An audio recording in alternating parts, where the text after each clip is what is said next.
Captain Bob here, captain of the wonderful Celebrity Eclipse. What a wonderful ship she is. She is part of the Solstice class ships, and we are going to be on a 14-day cruise to the British Isles and French Open. Our ship here can hold 2,850 passengers. It has a tonnage of 122,000. The length is 1,041 feet, and it can sail 24 knots, pretty fast. We will be beginning our big cruise at Southampton, England, and then be going straight to St. Peter Port, Channel Islands. Let's begin our trip. You're moving the ship to St. You may need to start that over. No, I think it is like Clippers. Yeah, just like that. We arrived in St. Peter Port Channel. While visiting St. Peter Port Channel, I traveled to the Meadowport Farm, which is a 700-year-old family farm. They produce dairy, cheese, and meat.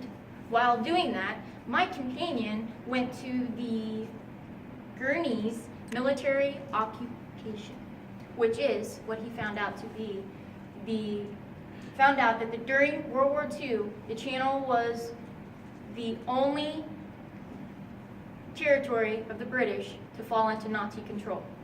He also walked through the underground hospitals and munitions store, which is the largest German tunnel system. And then Action.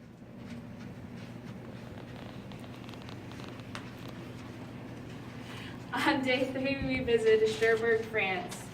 Our first stop was we walked the streets up to Mount St. Michael's, which is the historical castle. We enjoyed the rustic feel of the place, and afterwards we walked over to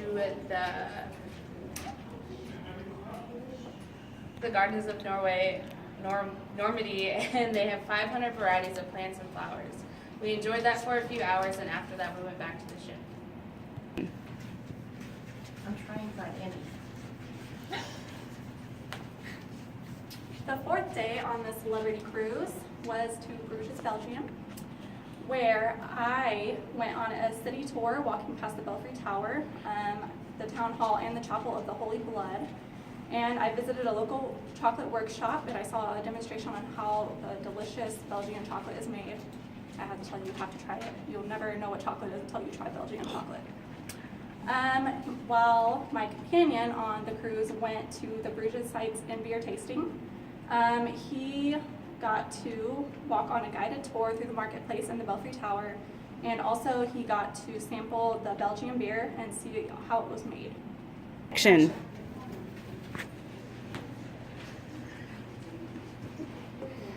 So for the 5th and 6th day, we traveled to Amsterdam, Netherlands, where on the 5th day I visited Anne Frank's house and the museum where she hid and wrote her diary. I also saw 17th century townhomes and bridges on a riverway cruise. And then on the 6th day, I went to Keukenhof Festival of Tulips, where they have 80 acres of flowers. It was originally just supposed to be a nobleman's small salad garden. Now they have over 3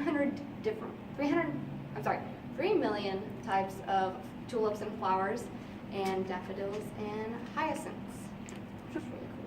Favorite flower.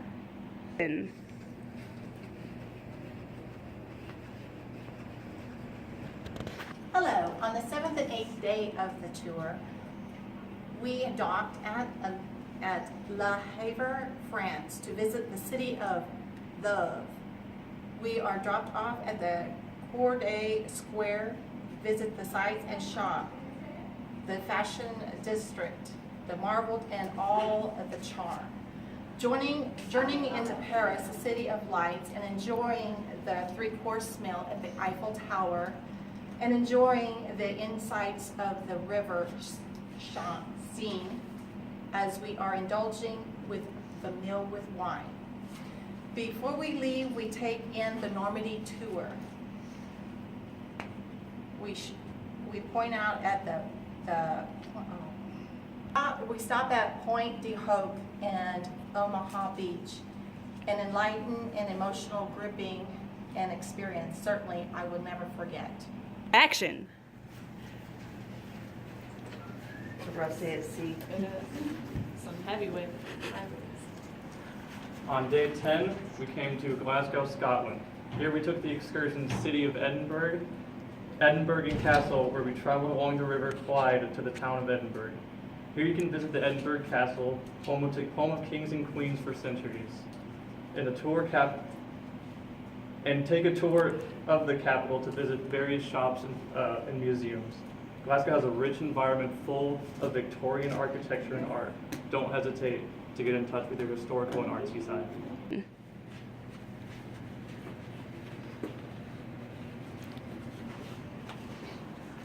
Hi, while my friend visited the French Open tennis tournament, I followed in the footsteps of the Beatles.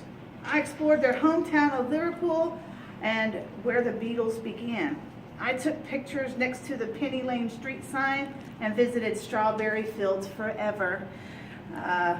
This is a definite must-do for any true Beatles fan. Loved it.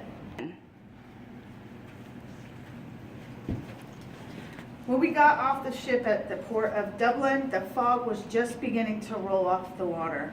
It was like a whole other world, almost magical.